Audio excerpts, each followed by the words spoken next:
नमस्कार। इंडिया के सबसे बड़े लर्निंग प्लेटफॉर्म अनअकैडमी पर आपका हार्दिक स्वागत है। अब आप आरपीएससी के एग्जाम भी इंडिया के सबसे बड़े लर्निंग प्लेटफॉर्म पर क्रैक कर सकते हो। इसके लिए आपको प्लस सब्सक्रिप्शन लेना होगा और उसके बाद में आप पा सकते हैं अनलिमिटेड लाइव और रिकॉर्डेड कोर्सेज इंडिया के बेस्ट एजुकेटर से। तो जल्दी से सब्सक्राइब कीजिए अनअकैडमी। मेरा नाम दामोदर प्रसाद शर्मा है।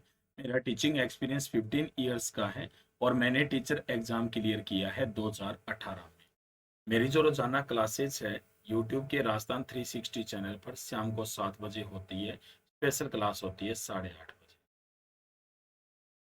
प्री स्पेशल क्लास के लिए सबसे पहले आपको जाना है प्ले स्टोर में। प्ले स्टोर में जाकर के अनअकैडमी का लर्निंग ऐप डाउनलोड करना है। उसके बाद मोबाइल नंबर के साथ साइन अप करना है। फ्री प्लान अनलॉक करने के लिए मेरा रेफरल कोड यूज करना है DAM10। यदि आप प्लस सब्सक्रिप्शन लेते हो तो आपको मिलेंगे डेली लाइव क्लासेस। आप अपने एजुकेटर के साथ चैट कर सकते हो, उनके साथ डिस्कस कर सकते हो, अपने डाउट पूछ सकते हो और आंसर पोल में भाग ले सकते हो जबकि क्लास चल रही होती है। आपको मिलेंगे स्ट्रक्चर कोर्सेज। आपको हमारे जो सारे कोर्सेज हैं वो एक ही लाइन में मिलेंगे जो आपके एग्जाम स्लेब्स के अकॉर्डिंग होंगे और आपकी अच्छी तैयारी करने में सहायता करेंगे। लाइव टेस्ट एंड क्विजेज रहेंगे। आप अपनी तैयारी का मूल्यांकन कर पाओगे हमारे रेगुलर मॉक टेस्ट और क्विजेस के द्वारा और अपनी परफॉर्मेंस का डिटेल में एनालिसिस भी कर पाओगे। इसके अलावा आपको मिलेगा अनलिमिटेड एक्सेस। एक बार सब्सक्रिप्शन लेने के बाद आपको हमारे सारे लाइव और रिकॉर्डेड कोर्सेज को कंफर्टेबली देखने का एक्सेस मिलेगा। RPSC mega subscription offer boost और RPSC preparation with this offer. 12 महीने का सब्सक्रिप्शन लेते हो तो 3 महीने का मिलेगा फ्री। 24 महीने का लेते हो तो 4 महीने का मिलेगा फ्री। विजेता free scholarship test for RS exam every Sunday 10 AM। विजेता फ्री टेस्ट के साथ पाएं प्लस सब्सक्रिप्शन पर स्कॉलरशिप जीतने का अवसर। योद्धा police constable test series free test series 8 PM every Saturday. Testimonial ये दिया था एस्पिरेंट वो appeared in RPSC SI 2021। Thank you sir, आपके पढ़ाए हुए नोट से पार लग। ये टेस्टिमोनियल अंजलि बैरवा ने दिया था RS 2018 जनरल 849वीं रैंक SC फीमेल 6ठी रैंक। इन्होंने बताया कि किस प्रकार अनअकैडमी के कारण वो सिलेक्ट हुए थे RS। दिव्या शर्मा ने यह टेस्टिमोनियल दिया था रैंक 236 RS 2018। ये महेश मीणा ने दिया था रैंक 922 RS 2018 17वीं रैंक इन ST में। Bugs Bounty opportunity for all learners to report any inappropriate content in the video. Be the first one to report a particular issue to claim your prize. Plus के लिए feature क्या क्या है? आप अपने घर पर कंफर्टेबली लाइव पढ़ सकते हो। अनलिमिटेड एक्सेस मिलेगा सभी कोर्सेज पर।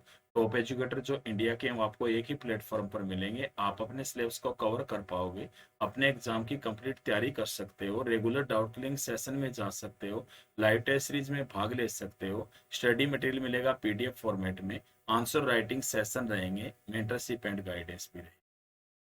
विजय RS प्रारंभिक तथा मुख्य परीक्षा 2022 की पूर्ण तैयारी। स्टार्टिंग डेट है 20 अक्टूबर। विकास राजस्थान ग्राम विकास अधिकारी वीडियो बैच को स्टार्टिंग डेट है 23 अक्टूबर। सक्षम plus test series every Saturday 6 PM। ग्राम सेवक plus test series every Sunday 6 PM।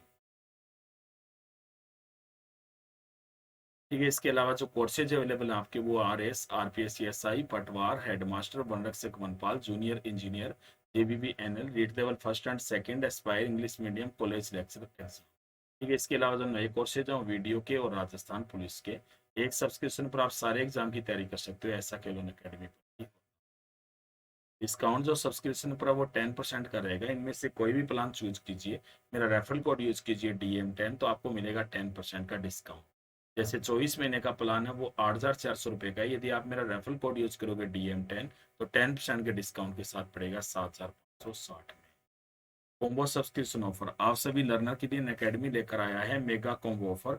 4 categories के टॉप एजुकेटर के साथ अपनी तैयारी करें। MPPSC and Vyapam, RPSC, UPPSC and UPSSSC और BPS। ठीक है, आप सबका बहुत बहुत स्वागत है। मैं आपके लिए लेकर आया हूँ राजस्थान जीके इंडियन जीके के टॉपिक। अभी अपना जो टॉपिक चल रहा है वो कौन सा है? भी सिंधु घाटी सभ्यता, उसका लास्ट पार्ट करेंगे। ठीक है, टॉपिक चल रहा है कौन सा? सिंधु घाटी सभ्यता। स्टार्ट कर देते हैं। कल तक हमने कर लिया था, अपनी चल रही थी आर्थिक व्यवस्था। कौन सी व्यवस्था चल रही थी भी? आर्थिक व्यवस्था तक अपन ने कल तक कर लिया था, ठीक है ना। उसके बाद में जो आगे है ना, उसी को अपने को आर्थिक व्यवस्था में हमने कृषि तक कर लिया था।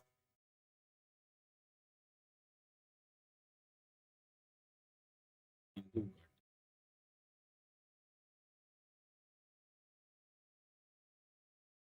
ठीक है।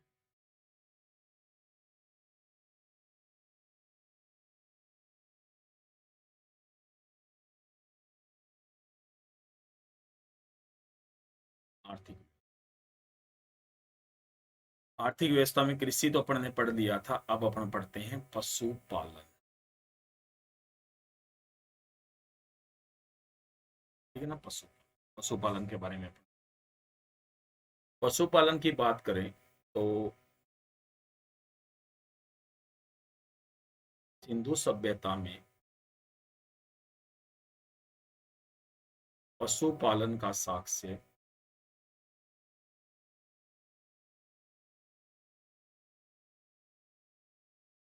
कालीबंगा के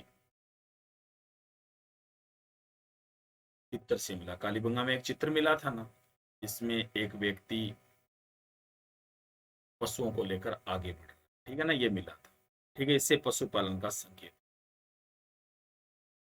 प्रमुख जानवर कौन कौन से थे इस काल में? बैल, घोड़ा, भेड़,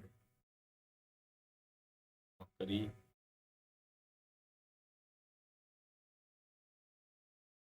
कुत्ता,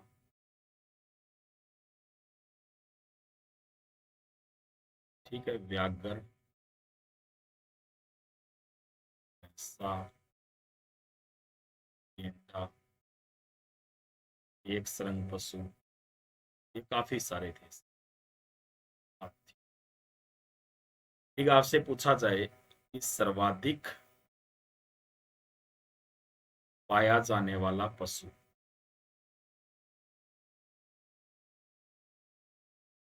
तो वो कौन सा था भी? कुब्बड़ वाला बैल। सर्वाधिक जो साक्ष्य हैं वो किसके मिले थे भी? कुब्बड़ वाले बैल के मिले। ठीक है, आपसे पूछा जाए कि मोहरों पर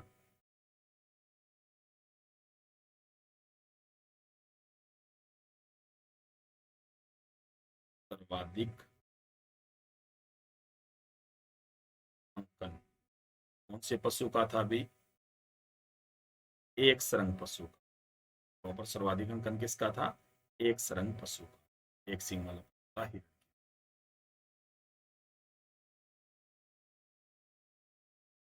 गुजरात में सर्वाधिक साक्ष्य, गुजरात में भी सर्वाधिक साक्ष्य मिले किसके? हाथी। गुजरात में सर्वाधिक साक्ष्य किसके पाए गए हैं? हाथी। याद रखना है कि एक ऐसा पशु भी था जो अस्तित्व में था लेकिन संकेत नहीं मिले, क्योंकि बैल था तो गाय भी होगी, लेकिन गाय की न कोई मूर्ति मिली न कोई चित्र मिला है, कुछ नहीं मिला है, ठीक है।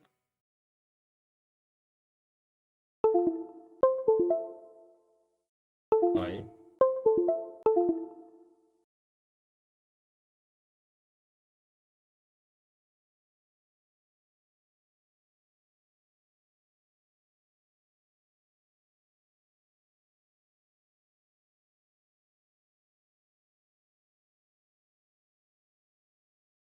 ये गाय के बारे में आपको याद रखना।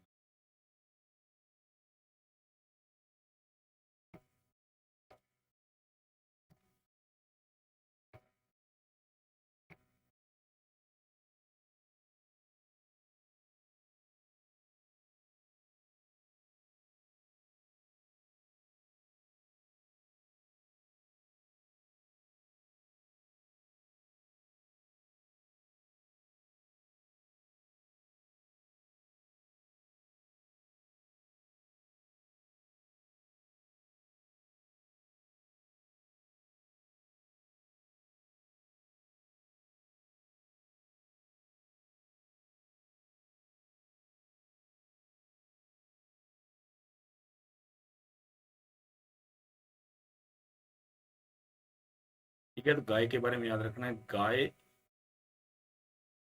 अस्तित्व में तो थी लेकिन साक्ष्य नहीं। गाय है ना, वो अस्तित्व में तो थी लेकिन मतलब बैल होगा तो गाय भी तो होगी, लेकिन गाय के कोई साक्ष्य नहीं। ठीक है। इसके बाद में आपको याद रखना है कि शेर के भी साक्ष्य नहीं। शेर है ना, उसके साक्ष्य भी नहीं। तो आपको मेन मेन चीजें याद रखनी है कि सबसे ज्यादा पाया जाने वाला पशु कौन सा था, भी कुबड़ वाला बैल था। ठीक है ना। सर्वाधिक मोहरों पर किसका अंकन किया गया था, तो एक सरंग पशु का किया गया। गुजरात में सर्वाधिक किसके साक्ष्य मिले थे, तो हाथी के मिले थे। ठीक है। यदि आपसे पूछा जाए कि अ, ऐसा कौन सा पशु था जो अस्तित्व में था लेकिन साक्ष्य नहीं मिले, किसके, गाय के। कौन से जानवर के, जंगली जानवर के साक्ष्य नहीं पाए गए हैं, तो किसके, शेर के। तो ये इस काल के पशु पर। अब बात करते हैं व्यापार। याद रखना है, यह है सभ्यता, व्यापार प्रधान। सिंधु घाटी सभ्यता कौन सी प्रधान मानी जाती है भी, व्यापार प्रधान मानी जाती है। ठीक है, ये याद रखना है। इसका समृद्धि का कारण भी व्यापार था। इसकी जो समृद्धि थी ना, उसका कारण भी कौन सा था भी, व्यापारी था। व्यापार के कारण ये प्रसिद्ध थी कौन सी सभ्यता, सिंधु घाटी सभ्यता। याद रखना है कि व्यापार है वो वस्तु विनिमय पर आधारित। इस पर आधारित था भी, वस्तु विनिमय।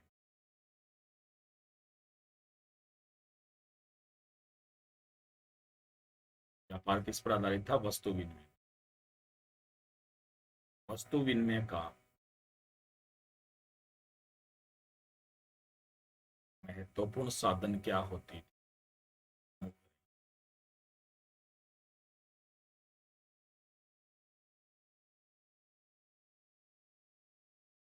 ठीक है ना। इनका जो व्यापार है वो किसके साथ था, व्यापारिक संबंध।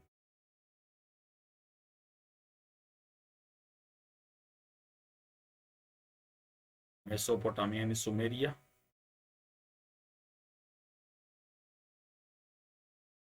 व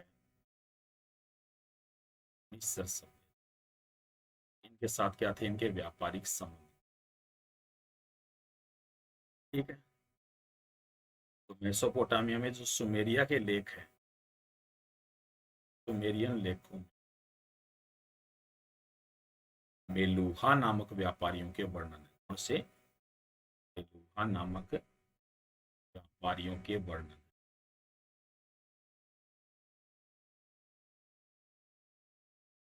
ठीक है। और याद रखना है, बेलूहा का समीकरण,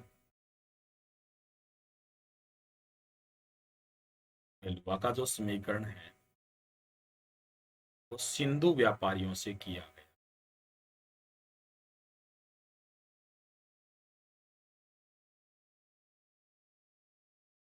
बेलूहा का समीकरण किससे किया गया, भी सिंधु व्यापारियों से। ऐसा माना जाता है जो सिंधु सभ्यता के व्यापारी थे ना, इन्हें मेलूहा कहा जाता।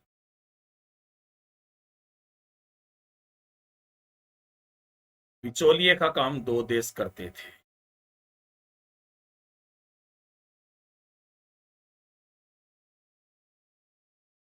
दो देश करते, कौन कौन से थे, एक तो था दिलमून, तो वर्तमान में कौन से देश को कहते हैं, बहरीन देश। एक कौन सा था, माकन, तो कौन से देश को कहते हैं वर्तमान में, ओमान देश। कहते हैं कि ये बिचौलिए का काम करते। तो सिंधु सभ्यता का जो व्यापार होता था ना अन्य क्षेत्रों के साथ, तो इनके द्वारा ये बिचौलिए का काम किया जाता। ठीक है। इसके बाद में आपको याद रखना है कि दिलमून को सुमेरियन लेखों में, कौन से लेखों में? सुमेरियन लेखों में।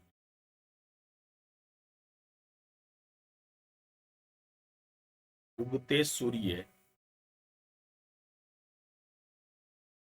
तथा हाथियों का देश कहा?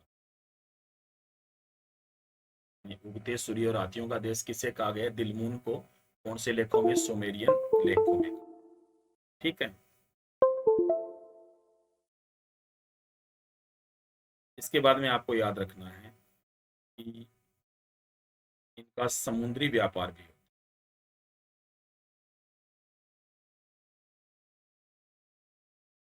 ये लोग क्या करते थे? समुद्री व्यापार भी करते।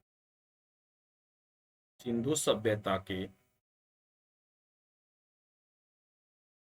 प्रमुख बंदरगाह कौन कौन से थे भी? एक तो मैंने बताया ही था आपको, लोथल। इसके अलावा सुरकोटदा। इसके अलावा अल दिनहो पाकिस्तान में, बालाकोट और सूद का गेटो बलूचिस्तान पाक। तो ये प्रमुख बंदरगाह थे किसके? सिंधु घाटी सभ्यता।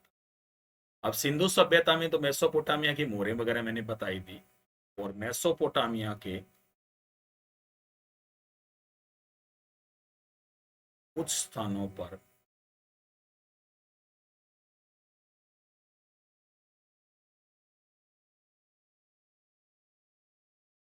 सिंधु सभ्यता की मोहरें मिली। कौन कौन से स्थानों पर मिली है भी ये? तुस्सा, पुर, निपुर, किस और तेल। ये कुछ स्थान है जहाँ पे मेसोपोटामिया से संबंधित क्या मिली है? मोहरें मिली। मतलब सिंधु सभ्यता से संबंधित मोहरें मिली है, जो कहाँ के स्थान है? सारे मेसोपोटामिया के स्थान। ठीक है। तो ये व्यापार था। तो मैं दोबारा बता देता हूँ। तो तीन चीजें बताई मैंने, कृषि, पशुपालन और व्यापार। ठीक है। व्यापार की बात करें तो ये सभ्यता व्यापार प्रधान थी। ये आंतरिक व्यापार भी करते थे, बाहरी भी करते थे। मतलब इनका विदेशी भी होता था और आपस में भी होता था। और इनकी समृद्धि का कारण क्या था? व्यापार था। व्यापार है ना, वो किस पर आधारित था? भी वस्तु विनिमय पर आधारित था। वस्तु विनिमय का जो महत्वपूर्ण साधन था वो क्या थी? मोहरें होती थी। ठीक है। याद रखना है कि इनका जो व्यापारिक संबंध था, जो सिंधु सभ्यता है ना, इनका जो व्यापारिक संबंध था वो किसके साथ था? मेसोपोटामिया और मिस्र की सभ्यता के साथ। ठीक है। सुमेरियन लेखों में मेलुहा नामक व्यापारियों का वर्णन मिलता है। जो सुमेरिया के लेख है ना, जो मेसोपोटामिया के, उनमें मेलुहा नामक व्यापारियों का वर्णन है। और मेलुहा का समीकरण किया गया है सिंधु व्यापारियों से। ठीक है ना। ऐसा माना जाता है कि सिंधु व्यापारी है ना, उन्हें क्या कहा जाता था? मेलुहा। ठीक है। बिचौलिए का काम दो देश करते थे। कौन से देश? एक तो दिलमून करता था, जिसे बहरीन कहते हैं वर्तमान में। एक माकन करता था, जिसे वर्तमान में क्या कहते हैं? ओमान कहते हैं। याद रखना है कि दिलमून को सुमेरियन लेखों में उगते सूर्य तथा हाथियों का देश कहा गया है। उगते सूर्य और हाथियों का देश किसे कहा गया है? अभी दिलमून को कहा गया है। ठीक है ना। इनका जो समुद्री व्यापार भी होता था इनके साथ। और सिंधु सभ्यता के प्रमुख बंदरगाह कौन से थे? लोथल, सुरकोटदा, अल्दिन्हो, बालाकोट और सूद का गेटो। ये क्या थे? सिंधु सभ्यता के मुख्य बंदरगाह थे। मेसोपोटामिया के कुछ स्थानों पर सिंधु सभ्यता की मोहरें मिली थी। सुसा, उर, निपुर, किस और तेलस। ठीक है ना। यहाँ पे क्या मिली थी? मोहरें। तो ये इनका व्यापार था। अब बात करते हैं अपन सिंधु सभ्यता में आयात की जाने वाली वस्तु में सिंधु सभ्यता के लोग कौन कौन सी वस्तुओं का आयात करते हैं? सबसे पहले टिन और चांदी। ये कहां से करते थे भी? ईरान और अफगानिस्तान। दूसरा सोना, सोना कहाँ से करते थे भी? ईरान, अफगानिस्तान और दक्षिणी भारत। ठीक है ना, यहाँ से किसका आयात करते थे? सोने। फिर तांबा, तांबा कहाँ से मंगाते थे? केतली राजस्थान में है ना, केतली में तो पड़ता आपको, बलूचिस्तान। यहाँ से तांबे का था। फिर बात करते हैं अपन सीसा की। सीसा कहाँ से करते थे? ईरान, अफगानिस्तान, राजस्थान और दक्षिणी भारत।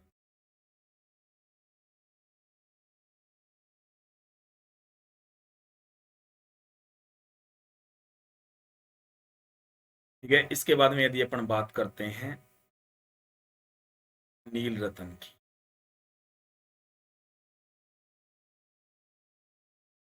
ये कहाँ से करते थे? बदखसा से। वहां पे है अफगान।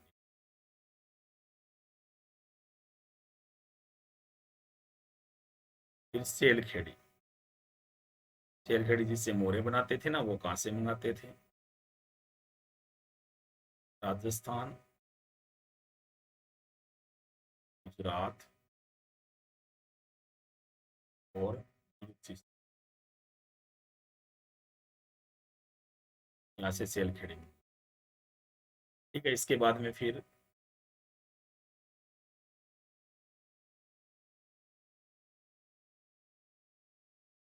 बात करते हैं अपन,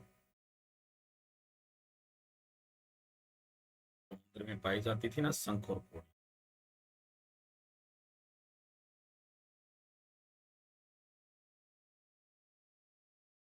ये कहाँ से मंगाते थे?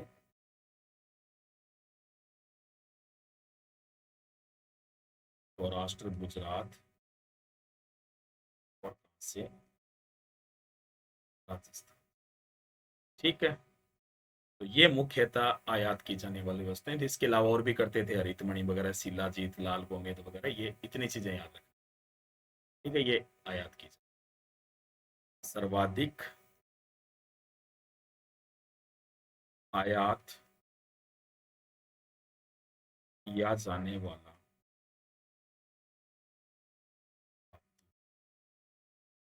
सर्वाधिक किसका आयात करते थे? ये तांबे का करते थे। इसका। ठीक है, इसके बाद में आपको याद रखना है कि ये निर्यात भी करते थे। निर्यात किसका करते थे? कपास, सूती वस्त्रों का, मूर्तियां,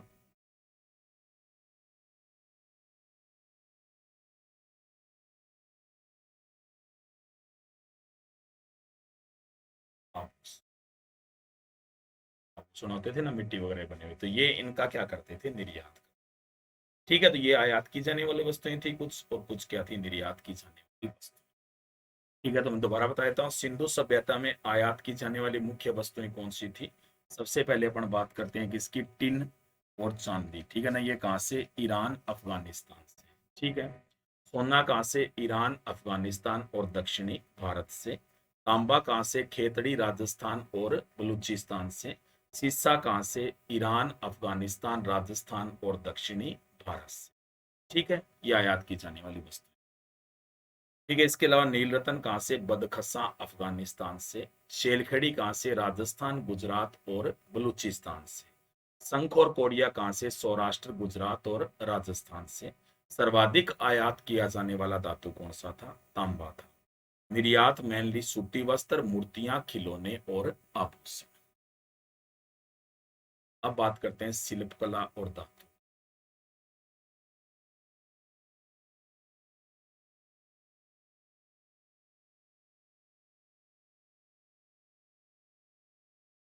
शिल्पकला और धातु की। ठीक है, तो शिल्पकला और धातु की बात करें तो आपको पता है कि यह सभ्यता कांस्य युग की।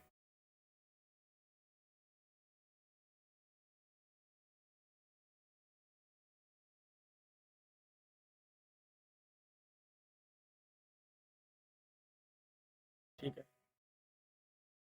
सिंधु वासियों ने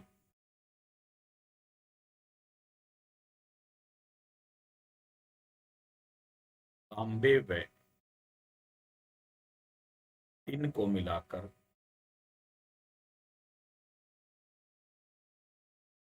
कांस्य बनाया। ठीक है। इसके बाद में जो सिंधुवासी थे, हालांकि सर्वाधिक पाया जाने वाला जो धातु था इनके, वो कौन सा? मैंने बताया था ना, आयात भी से ज्यादा तांबे का, और सर्वाधिक पाया जाने वाला भी कौन सा था? तांबा। ठीक है, याद रखना है कि मर्दबांड भी मिलते हैं। मर्दबांड मिले थे ना, ज्यादातर कौन से थे? गैरिक मर्दबांड। गैरिक समझ गए ना, हल्की काली पॉलिश। ठीक है। जो मर्दबांड है उनका निर्माण चाक पर रखकर किया जाता है। चाक होता है ना जो घूमने वाला है।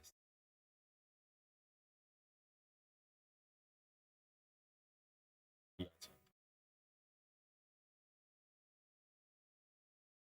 ठीक है। मर्दबांड चित्रित भी थे। कैसे थे? चित्रित भी थे।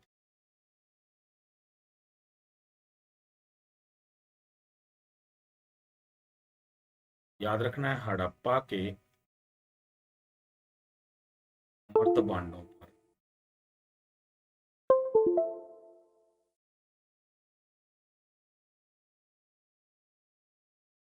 लेख भी मिले।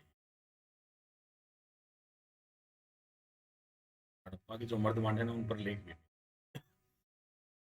तो शिल्पकला व धातु की बात करें तो ये सभ्यता कैसी थी? भी कांस्य युगीन थी। सिंधु वासियों ने तांबे और टिन को मिलाकर के, किसको मिलाकर के? तांबे और टिन को मिलाकर क्या बनाया था? कांस्य बनाया था। सर्वाधिक पाया जाने वाला धातु कौन सा था? तांबा था। ठीक है। यहाँ पे मर्दबांड भी पाए गए। वो कैसे मर्दबांड थे? गैरिक मर्दबांड थे। इनका जो निर्माण है वो चाक पर रख करके किया जाता था। मर्दबांड चित्रित भी होते थे। हड़प्पा के मर्दबांड है ना, उन पर क्या मिले हैं? लेख भी पाए गए हैं। क्या पाए गए हैं? भी लेख भी। ठीक है। इसके बाद में बात करते हैं अपन मोहरों की। मैंने बताया था ना कि यहाँ पर विनिमय का तरीका क्या था? वस्तु विनिमय। ठीक है। वस्तु विनिमय का महत्वपूर्ण साधन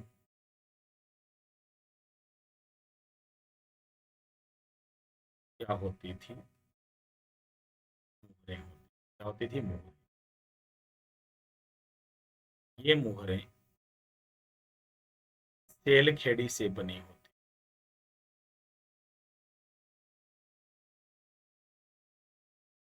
से बनी होती थी सेल खेड़ी से। ठीक है। हालांकि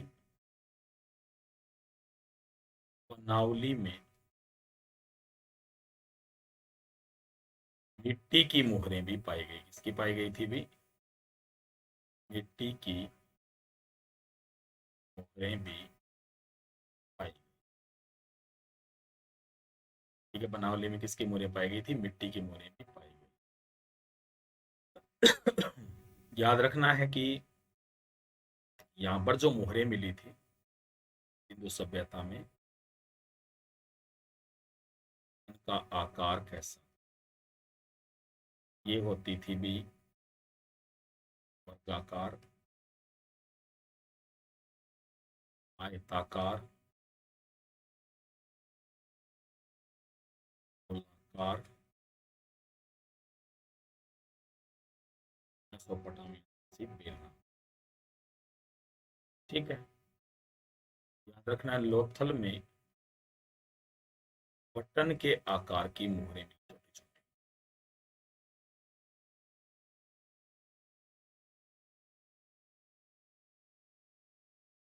छोटी। लोथल में किसके आकार की मोहरें मिली थी? भी बटन के आकार की मोहरें मिली। सर्वाधिक मोहरें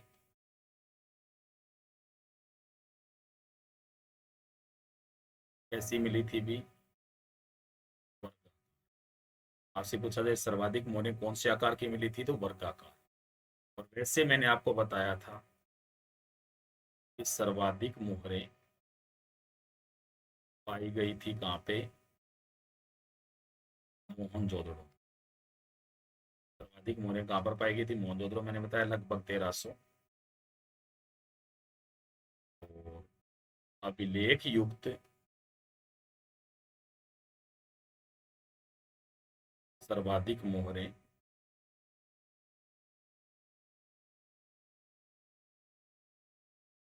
ये कहाँ मिली थी? भी ये मोहरें होती थी, ठीक है ना, याद रखना है। विनिमय का तरीका यहाँ पे क्या होता था? वस्तु विनिमय होता था। और वस्तु विनिमय का जो महत्वपूर्ण साधन था वो क्या होती थी? मोहरें होती थी।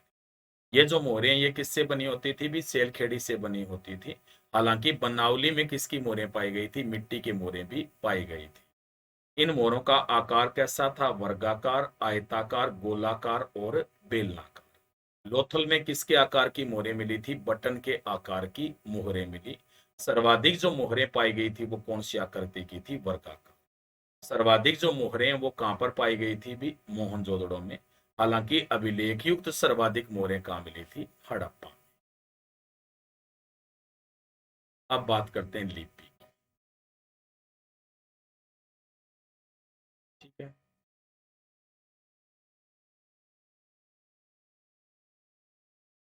हिंदू सभ्यता में कौन सी लिपि थी? भी सैंधव लिपि। ठीक है ना, कौन सी लिपि थी? सैंधव लिपि। इसका अंकन किस पर होता था? भी मोहरों पर होता। ठीक है, सैंधव लिपि का अंकन किस पर होता था? मोहर। हालांकि मैंने बताया हड़प्पा के मिट्टी के बर्तनों पर भी लिपि मिली है, लेकिन सीधा पूछा जा रहा, आया हुआ भी एग्जाम में। ठीक है, रीट में आया था ये एक बार ये, कि सैंधव लिपि का जो अंकन है वो किस पर होता था? मोहरों पर होता। इस लिपि का क्रम कैसा था? अपन जैसे बाएं से दाएं लिख रहे हैं ना, ये उल्टी थी। कैसी थी? दाएं से, ठीक है, दाएं से बाएं लिखी। ये जो लिपि है ये कैसी लिपि थी?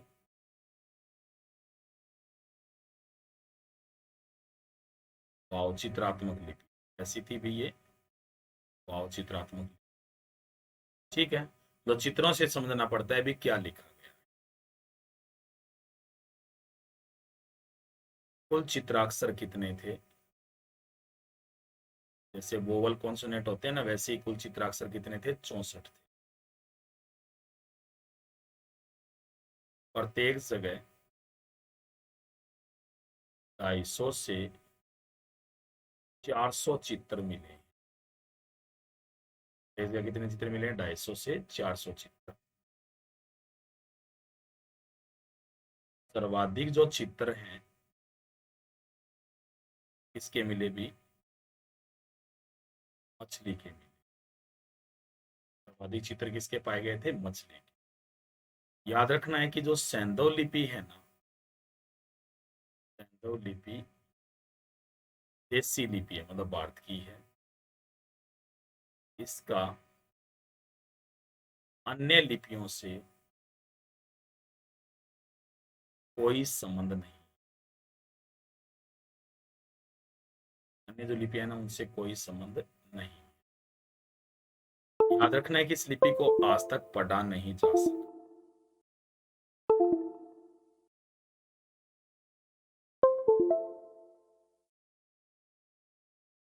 इस लिपि को पढ़ा नहीं जा सका।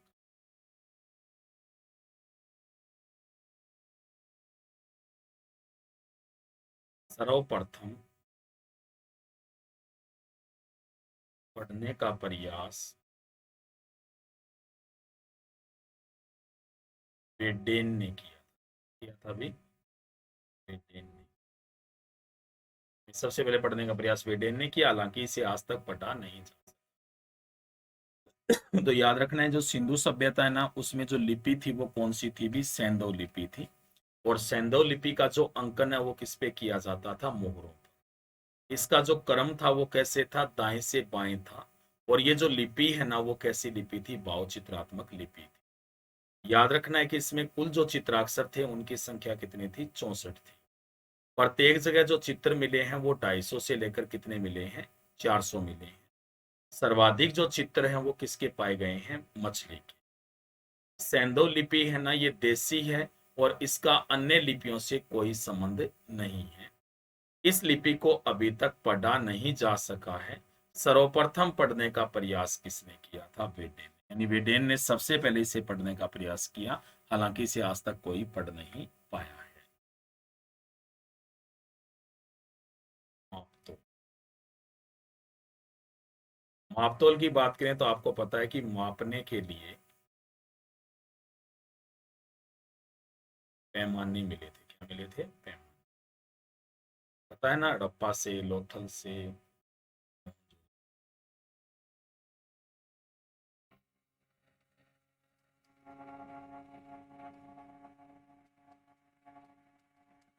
ठीक है, याद रखना है कि जो सिंधु सभ्यता है, यहाँ पर तोलने के लिए बाट होती थी। ठीक है, ये बाट किसके बने थे भी? पत्थर के।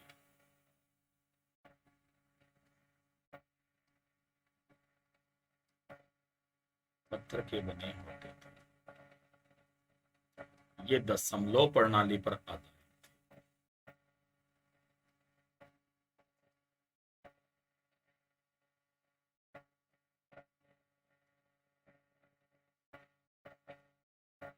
ठीक है, ये 16, 64, 160 और 320 के अनुपात,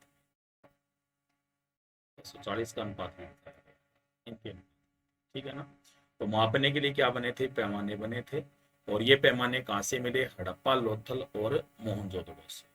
तोलने के लिए क्या थे? बाट थे। और ये जो बाट है ना, ये किसके बने होते थे भी? पत्थर के बाट बने होते थे। किसके थे? पत्थर के बाट बने होते थे। और ये जो बाट है ये कौन सी प्रणाली पर आधारित थे? दशमलव प्रणाली पर आधारित। ठीक है, ये 16, 64, 160 और 320 और 640 के अनुपात। अन्य स्थलों की बात, जो स्थल थे ना सिंधु सभ्यता के, उनकी थोड़ी और बात कर लेते हैं। बड़े स्थल तो सबसे पहले तो उत्तरी छोर कौन सा?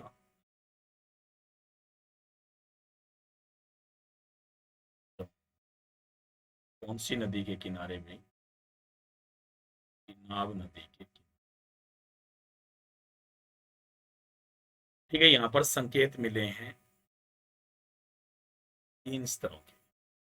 तो कालीबंगा में मिले ना, वैसे ही प्राक हड़प्पा, हड़प्पा काल और बस, ये यहाँ पर संकेत। दूसरा स्थल दक्षिण में कौन सा था? कहाँ पे भी? महाराष्ट्र। कौन सी नदी के किनारे? परवरा नदी।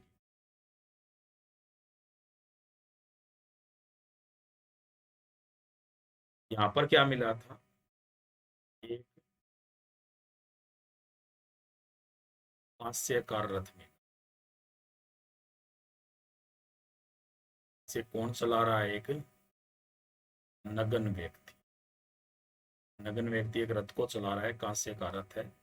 ठीक है ना, वह मिला था कहाँ पे? दैमा। तीसरा अपन पढ़ लेते हैं किसको? आलमगीर। आलमगीरपुर कहाँ पे है अभी? यूपी में। कौन सी नदी के किनारे है? हिंडौन नदी के किनारे। ठीक है। हिंडौन नदी के किनारे है आलमगीर। याद रखना है यहाँ पे पत्थर की चौकी मिली, इसका प्रयोग करते थे किसके लिए? चकड़ा होता है ना, रोटी बेलने। ये पत्थर की चौकी कहाँ से मिली थी? आलमगीर। पश्चिमी जो छोर था आपको पता है कौन सा था? सूत का गेट। ये कहाँ पे है अभी? बलूचिस्तान, पाकिस्तान। ठीक है। सूतका गेट के बारे में याद रखना है कि ये कौन सी नदी के किनारे था? दास्क नदी के किनारे। दास्क नदी के किनारे था कौन सा? सूतका गेट। यहाँ पर पत्थर की प्राचीर मिली, किसकी मिली थी? पत्थर। ठीक है ना। बाकी सभी जगह पर ईंटों की प्राचीरें थी, लेकिन यहाँ पर जो प्राचीर मिली थी वो किसकी मिली थी? किसकी मिली थी याद रखना है। ये मिली थी कहाँ पे? सिंधु सभ्यता में पत्थर की प्राचीर। ठीक है। इन सूत का गेट। अगला स्थल है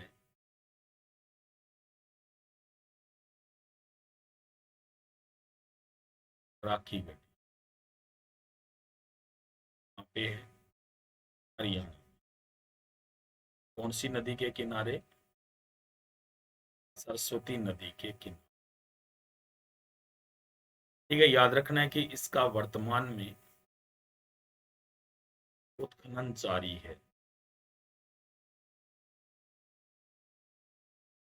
वह भविष्य में यह है एशिया का सबसे बड़ा स्थल बन सकता है।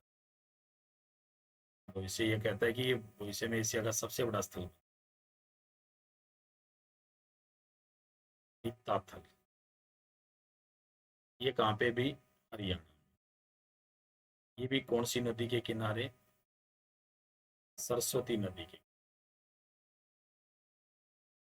यहां से मिली थी भी तांबे की कुल्हाड़ी।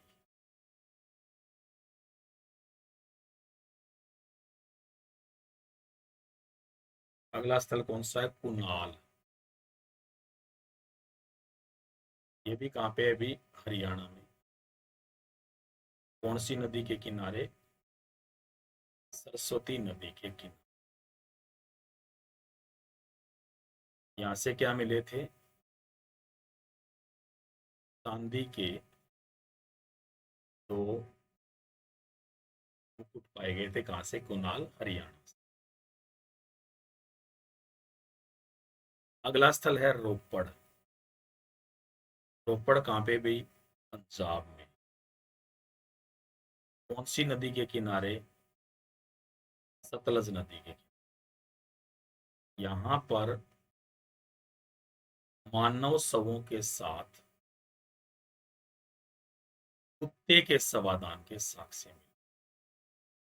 आपको पता है मानव शवों के साथ बकरे के शवादान के साक्ष्य तो कहाँ मिले हैं? कहाँ मिले हैं भाई? वो मिले थे कहाँ पे? हड़प्पा में। और यहाँ पे कुत्ते के शवादान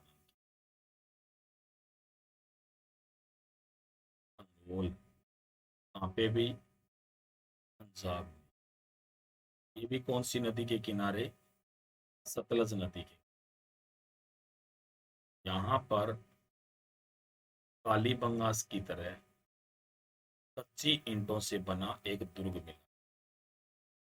ये जैसे कालीबंगा में कच्ची ईंटों से मकान मिले थे ना, वैसे यहाँ पर कच्ची ईंटों से बना एक दुर्ग मिला।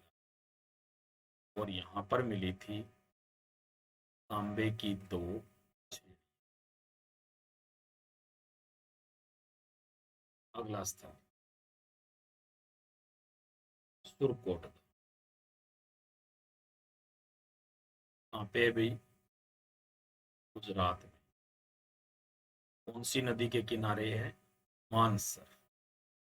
याद रखना यहाँ पर मिली थी भाई घोड़े की अस्थियां।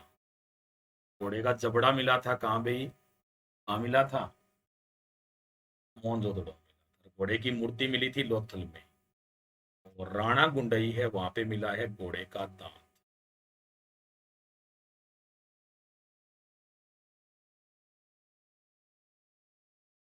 घोड़े का क्या मिला है? दांत। और घोड़े की अस्थियां मैंने बताई है अभी। के लावान्य स्थल रंगपुर, वहां पे गुजरात। कौन सी नदी के किनारे था ये? मादर नदी। ठीक है। तो आपको याद रखना है कि अन्य स्थलों में मांडा जम्मू में चिनाब नदी के किनारे। यहाँ पर तीनों स्तर के साक्ष्य मिले, पराक हड़प्पा, हड़प्पा काल और पस हड़प्पा। रहमाबाद कहाँ पे? महाराष्ट्र में। परवरा नदी के किनारे। यहाँ पे मिला था एक कांस्य का बना हुआ रथ जिसे नग्न व्यक्ति चला रहा था। आलमगीरपुर कहाँ पे? यूपी में। कौन सी नदी के किनारे? हिंडोन नदी के किनारे। यहाँ से मिली थी पत्थर की चौकी और रोटी, जो रोटी बेलने के लिए प्रयोग में ली जाती थी। सूतका गेडोर कहाँ पे? भी बलूचिस्तान पाकिस्तान में। कौन सी नदी के किनारे? दास्क नदी के किनारे। यहाँ से मिली थी किसकी प्राचीर? पत्थर की बनी हुई प्राचीर मिली। राखी गढ़ी कहाँ पे? हरियाणा में। कौन सी नदी के किनारे? सरस्वती नदी के किनारे। इसका वर्तमान में उत्खनन जारी है और ये भविष्य में एशिया का सबसे बड़ा स्थल बन सकता है। मित्ताथल कहाँ पे? हरियाणा में। सरस्वती नदी के किनारे। यहाँ से मिली थी तांबे की बनी हुई कुल्हाड़ी। कुनाल हरियाणा में। कौन सी नदी के किनारे? सरस्वती नदी के किनारे। यहाँ से मिले थे चांदी के बने हुए दो मुकुट। रोपड़ कहाँ पे? पंजाब में। सतलज नदी के किनारे। मानव शवों के साथ किसके शवादान के साक्ष्य मिले? कुत्ते के शवादान के साक्ष्य। संगोल कहाँ पे? भी पंजाब में। कौन सी नदी के किनारे? सतलज नदी के किनारे। यहाँ पे मिला था कच्ची ईंटों से बना हुआ दुर्ग और छेड़ियां मिली थी तांबे की, कितनी? दो मिली थी। सुरकोटदा कहाँ पे? गुजरात में। मानसर नदी के किनारे। यहाँ से मिली थी घोड़े की अस्थि। घोड़े का दांत मिला था राणा गुंडई में। रंगपुर मादर नदी के किनारे था। ठीक है। इस यहाँ पर भी कच्ची ईंटों से बना मकान मिला था, कुछ आभूषण। ठीक है। तो ये हो गए अपने मुख्य मुख्य स्थल। ठीक है, इतना याद रख लेना, ये अपनी सिंधु घाटी सभ्यता कंप्लीट हो। और अगली क्लास में अपन पढ़ेंगे वैदिक सभ्यता। ठीक है। तो आपको ये कैसा लगा वीडियो कमेंट बॉक्स में लिख के जरूर बताइएगा। आप मुझे टेलीग्राम पर भी ज्वाइन कर सकते हैं। मेरा टेलीग्राम चैनल का एड्रेस है दामोदर शर्मा, फिर RPSC और फिर अनअकैडमी। ठीक है। आप या आपका कोई भी मित्र अनअकैडमी का किसी भी प्रकार का कोर्स लेना चाहता है तो मेरा रेफरल कोड यूज कीजिएगा DM10, जिससे आपको मिलेगा 10% का डिस्काउंट। वीडियो को लाइक जरूर कीजिएगा, शेयर कीजिएगा। राजस्थान 360 चैनल को सब्सक्राइब भी जरूर कीजिए। बेल आइकन को प्रेस कीजिए ताकि आपको नोटिफिकेशन मिल जाए। सबको बहुत बहुत धन्यवाद।